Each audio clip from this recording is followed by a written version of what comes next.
Programang ito ay rated SPG. Striktong patnubay at gabay ng magulang ang kailangan. Maaaring may masiselang tema, lengguwahe, karahasan, sexual, horror o droga na hindi angkop sa mga bata.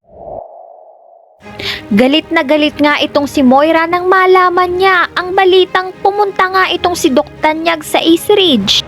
Naisipan ngang sisihin ni Moira si Doc Meneses dahil kung hindi niya kinuwento ang nakaraan nila ni Lynette ay hindi ito magtataka si Doc Tanyag at gustong malaman kung anong nangyari sa kanila ni Lynette.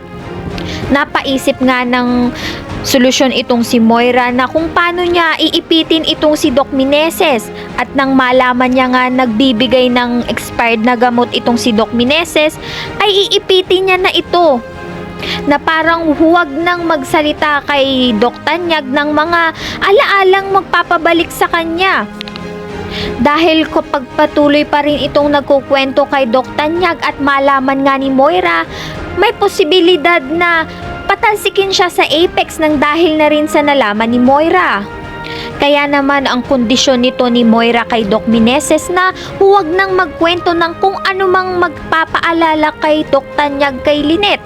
Kaya naman may tsansang mahulog na si Doc Meneses sa patibong nito ni Moira.